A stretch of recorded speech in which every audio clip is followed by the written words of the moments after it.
Good morning to all. നമ്മൾ ഇന്ന് ഈ വീഡിയോയിൽ ഡിസ്കസ് ചെയ്യുന്നത് +1 ഫിസിക്സ് ടെക്സ്റ്റ് ബുക്കിലെ വേവ്സ് എന്ന ചാപ്റ്ററിലെ ബീറ്റ്സ് എന്നൊരു ടോപ്പിക്കാണ്. ബീറ്റ്സ് നമ്മൾ ഓൾറെഡി ഇതിന് മുന്നിലുള്ളൊരു വീഡിയോയിൽ പറഞ്ഞിരുന്നു. അതായത് പ്രിൻസിപ്പിൾ ഓഫ് സൂപ്പർ പൊസിഷൻ്റെ ഒരു ആപ്ലിക്കേഷനായിട്ട് വരുന്നതാണ് ബീറ്റ്സ് എന്ന് പറയുന്നത്. രണ്ട് വേവ്സ്, അതായത് സെയിം ആംപ്ലിറ്റ്യൂഡുള്ള രണ്ട് വേവ്സ് നമ്മൾ കൺസിഡർ ചെയ്യുവാണെന്ന് കരുതുക. അത് സെയിം ഡയറക്ഷനിൽ മൂവ് ചെയ്യുന്നു, പക്ഷേ അതിൻ്റെ ഫ്രീക്വൻസിക്കകത്ത് ചെറിയൊരു വേരിയേഷൻ ഉണ്ടെന്ന് കരുതുക. അങ്ങനെ സ്ലൈറ്റ്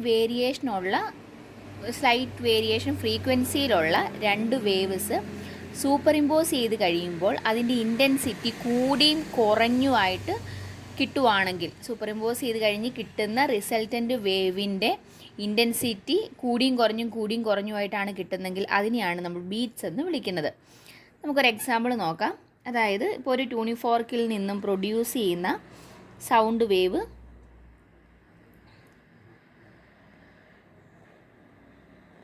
ഇങ്ങനെയാണെന്ന് കരുതുക.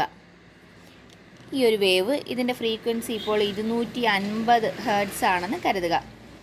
അടുത്തൊരു വേവ് ചെറുതായിട്ട് കൂടുതലാണ്, 256 ഹെർട്സ് ഫ്രീക്വൻസി ഉള്ളൊരു വേവാണെന്ന് കരുതുക.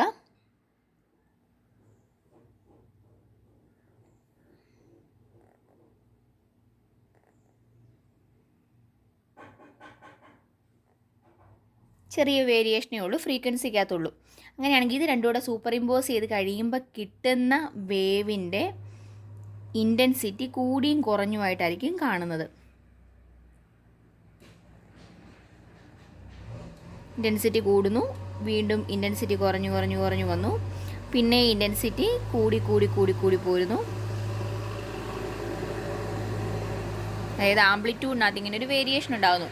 ആംപ്ലിറ്റ്യൂഡും ഇൻറ്റൻസിറ്റിയും തമ്മിൽ ബന്ധമുണ്ട്. അതുകൊണ്ടാണ് നമ്മൾ ഇൻറ്റൻസിറ്റിക്കകത്ത് വ്യത്യാസം എന്ന് പറയുന്നത്. അതായത് ഇപ്പോൾ ഇവിടെ മനസ്സിലാക്കാൻ പറ്റുന്നൊരു കാര്യം, 250 ഹെർട്സ് ഫ്രീക്വൻസി ഉള്ളൊരു ട്യൂണിഫോർക്ക് നമ്മൾ അടിച്ചു, അപ്പോൾ ഒരു സൗണ്ട് പ്രൊഡ്യൂസ് ചെയ്യുന്നു. 256 ഹെർട്സ് ഫ്രീക്വൻസി ഉള്ള ട്യൂണിഫോർക്ക് അടിക്കുന്നു, അപ്പോൾ സൗണ്ട് പ്രൊഡ്യൂസ് ചെയ്യുന്നുണ്ട്. അത് പെട്ടെന്ന് അടിക്കുവാണെങ്കിൽ ആ രണ്ടെണ്ണത്തിൽ നിന്നും പോകുന്ന വേവ് കൂടി ചേർന്നിട്ട് കൂടിയും കുറഞ്ഞു, അതായത് ഇൻറ്റൻസിറ്റി കൂടിയും കുറഞ്ഞുമായിട്ടുള്ള സൗണ്ട് ആയിരിക്കും നമുക്ക് കേൾക്കാൻ പറ്റുന്നത്. അതിനെയാണ് നമ്മൾ ബീറ്റ്സ് എന്ന് വിളിക്കുന്നത്. നമുക്കതിൻ്റെ ഇക്വേഷൻ എന്താണെന്ന് നോക്കാം.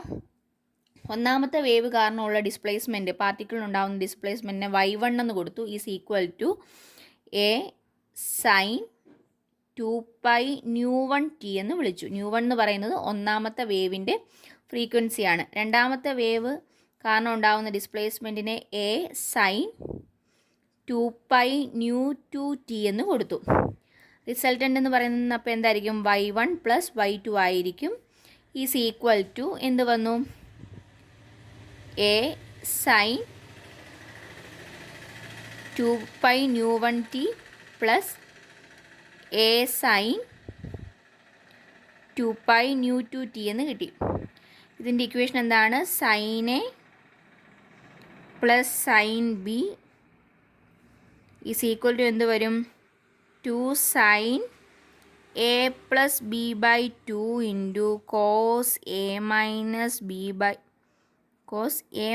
ആണ്, a - b/2, ഇവിടെ മൈനസ് ആണ്,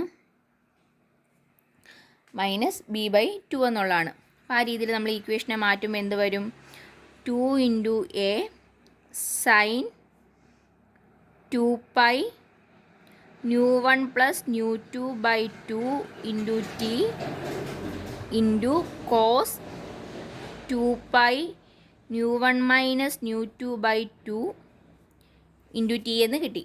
ഇനി നമ്മൾ ഇതിനകത്ത് നിന്ന് കോസ് ഉള്ള ടേം ആദ്യം എഴുതുവാണെന്ന് കരുതുക. അപ്പോൾ എന്ത് വരും, 2a cos 2π ν1 - ν2/2 into t into sin 2π ν1 + ν2/2 into t എന്ന് കിട്ടി. ഇതിങ്ങനെ മാറ്റിയത് എന്തിനാണെന്ന് വെച്ച് കഴിഞ്ഞാൽ, നമ്മൾ ഡിസ്പ്ലേസ്മെൻറ്റിൻ്റെ ഇക്വേഷൻ എങ്ങനെയാണ് പറഞ്ഞേക്കുന്നത്, ആംപ്ലിറ്റ്യൂഡ് ഇൻറ്റു ഒരു സൈനിൻ്റെ ടേമാണ് വരേണ്ടത്.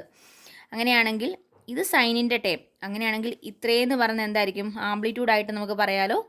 സോ അതിനെ നമ്മൾ a' എന്ന് കൊടുക്കുന്നു, a' into sin 2π ν1 + ν2/2 into t എന്ന് കിട്ടി. അപ്പോൾ ഇനി ഇവിടെ നോക്കിക്കേ, മാക്സിമം ആംപ്ലിറ്റ്യൂഡ് കിട്ടുക എന്ന് പറഞ്ഞു കഴിഞ്ഞാൽ ഈ എ ഡാഷ് എന്ന് പറയുന്ന മാക്സിമം ആവണം. എ ഡാഷ് എന്ന് പറയുന്നത് എന്താണ്? ഇതല്ലേ? A dash is equal to 2a cos 2 pi nu1 minus nu2 by 2 into T.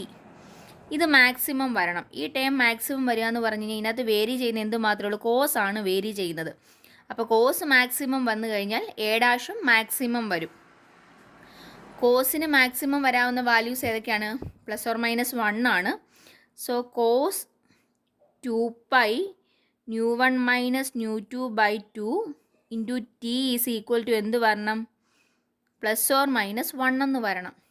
Cos N pi ആണ് ±1. സോ ഇത്രയെന്ന് പറയുന്നത് എന്തായിരിക്കണം? എൻ ബൈ ആയിരിക്കണം. അപ്പോൾ എന്ത് വന്നു? 2 pi into nu1 minus nu2 by 2 into t is equal to n by എന്ന് വന്നു. ഇനി എന്ത് ചെയ്യാം? ഈ 2 കൂടെ കട്ട് ചെയ്ത് പോയി, ഈ പൈയും പൈയൂടെ വെട്ടിപ്പോയി. ബാക്കി എന്താണ്? T is equal to n divided by nu1 minus nu2 എന്ന് കിട്ടി. എൻ എന്ന് പറയുന്നത് എന്താണ്? 0, 1, 2, 3 എക്സെട്ര. അപ്പോൾ ആദ്യം എന്നിന് 0 എന്ന് കൊടുക്കുന്നു. അപ്പോൾ എന്ത് വരും? ടിക്ക് പോസിബിൾ ആയിട്ടുള്ള വാല്യൂസാണ് നമ്മൾ പറയുന്നത്. എന്നിന് ആദ്യം 0 കൊടുക്കുമ്പം ഈ ടൈം മൊത്തത്തിൽ 0 ആയിപ്പോയി. അപ്പോൾ എന്നിന് വരാൻ പറ്റുന്ന, ടിക്ക് വരാൻ പറ്റുന്ന വാല്യൂസ് 1, 0. പിന്നെ അടുത്തത് എന്തായിരിക്കും? എന്നിന് 1 കൊടുക്കുക. 1 കൊടുത്തു കഴിയുമ്പോൾ 1 ബൈ nu1 മൈനസ് nu2 എന്ന് കിട്ടി. എന്നിന് 2 കൊടുത്തു കഴിഞ്ഞാൽ 2 ബൈ nu1 മൈനസ് nu2 എന്ന് കിട്ടി. ഇതെന്താ? ഇത് നമ്മൾ മാക്സിമം വരുന്ന, ആംപ്ലിറ്റ്യൂഡ് മാക്സിമം വരുന്ന കേസാണ് പറഞ്ഞത്. അതായത് 2 വേവ്സ് സൂപ്പർ ഇമ്പോസ് ചെയ്ത് കഴിയുമ്പോൾ കിട്ടുന്ന റിസൾട്ടൻ്റ് വേവിൻ്റെ ആംപ്ലിറ്റ്യൂഡ് അല്ലെങ്കിൽ ഇൻറ്റൻസിറ്റി വേരി ചെയ്തുകൊണ്ടേ ഇരിക്കുമെന്ന് പറഞ്ഞു. കൂടിയും കുറഞ്ഞും വരുമെന്ന് പറഞ്ഞു. അത് മാക്സിമം വരുന്ന ഏതൊക്കെ ടൈമിലാണ്? 0-ൽ വരും, 1 ബൈ nu1 മൈനസ് nu2-ൽ വരും, 2 ബൈ nu1 മൈനസ് nu2-ൽ വരും എന്ന് പറഞ്ഞാൽ ഇതിൻ്റെ ടൈം ഇൻ്റർവൽ എന്തായെന്ന് പറയാം? ടൈം ഇൻ്റർവൽ എന്ന് പറയുന്നത് 1 ബൈ nu1 മൈനസ് nu2 എന്ന് പറയത്തില്ല. ഇതിനിടയ്ക്കുള്ള difference 1 by nu1 minus nu2 ആണ്. ടൈം ഇൻ്റർവൽ ഇതാണെങ്കിൽ ഫ്രീക്വൻസി എന്തായിരിക്കും? ബീറ്റ് ഫ്രീക്വൻസി എന്തായിരിക്കും? ഇതിൻ്റെ റെസിപ്രോക്കൽ nu1 മൈനസ് nu2 എന്നായിരിക്കും. അപ്പോൾ ബീറ്റ് ഫ്രീക്വൻസിയുടെ ഇക്വേഷനാണ് നമുക്കിപ്പോൾ കിട്ടിയിരിക്കുന്നത്. Beat frequency is equal to nu1 minus nu2 എന്നായിരിക്കും. അങ്ങനെയാണെങ്കിൽ ഈ കേസിലെ ബീറ്റ് ഫ്രീക്വൻസി എന്താണ്? nu1 എന്ന് പറയുന്നത് 250 ആണ്, nu2 എന്ന് പറയുന്നത് 256 ആണ്. അങ്ങനെയാണെങ്കിൽ ബീറ്റ് ഫ്രീക്വൻസി എന്താണ്? 6 ഹെർട്സ് എന്ന് കിട്ടി. ഇവിടെ ഉണ്ടാവുന്ന ബീറ്റിൻ്റെ ഫ്രീക്വൻസി 6 ഹെർട്സ് ആണ്.